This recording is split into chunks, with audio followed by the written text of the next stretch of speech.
Can't make it up, man. Can't make it up. Yesterday I did a video about the Cybertruck blowing up in front of Trump Tower in Las Vegas, Trump Hotel in Las Vegas.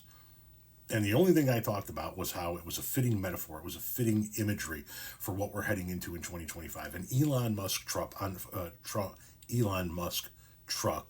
on fire in front of a Trump hotel. A dumpster fire in front of a shithole. It's exactly what we're heading into in 2025 because of these two people, Elon Musk and Donald Trump. I didn't talk about the person who did it because at that point in time we didn't know who did it. I didn't talk about motive. I didn't talk about anything other than it was fitting imagery.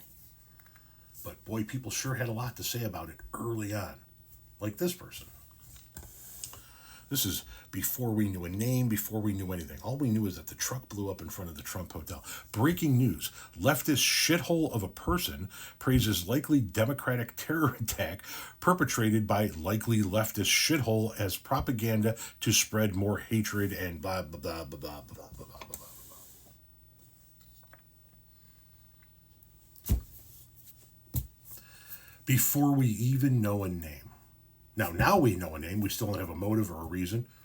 Most likely because he hated Donald Trump would be my guess. But before we even knew a name, likely leftist terrorist attack by leftist, blah, blah, blah, blah, blah, blah, blah. Yep. Everything that goes bad in this country is because of a leftist. There. Does that make you happy?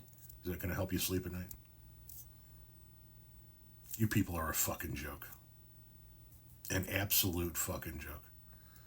It's no wonder why you people vote for somebody like Donald Trump, who before we even knew the name of the person in New Orleans was saying it was because of open borders.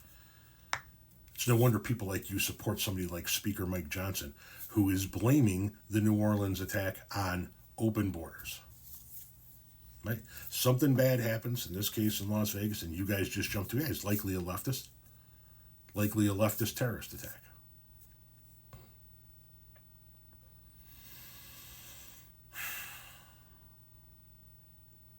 I remember a point in time in this country where people could disagree on politics and it not mean that we hated one another.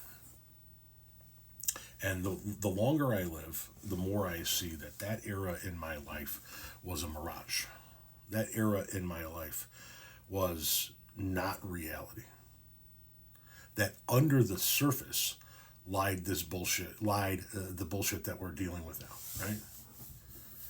This extreme division that had we all known and talked about regularly back in the day what our political and social feelings and positions were, we probably would have been a lot more divided a lot more sooner.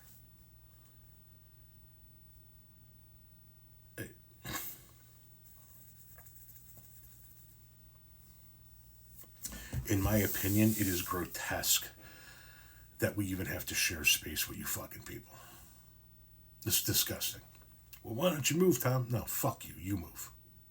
I'm not going anywhere. You guys that want to jump to conclusions, you guys that want to instantly place blame on this, that, or the other without even knowing who the fuck did it. I mean, this comment was left before we had a fucking name for the person in Las Vegas. Just like Donald Trump's post about open borders was made before we even had a name of the person in New Orleans. I don't know that we are ever going to become one nation in my lifetime again. Hopefully our kids and grandkids can do better. Hopefully our kids and grandkids can see what we've done and realize the stupidity of our era. The stupidity of shit like this. Hopefully. Problem is that people like this pass their bullshit on to the next generation of idiot cultists like this.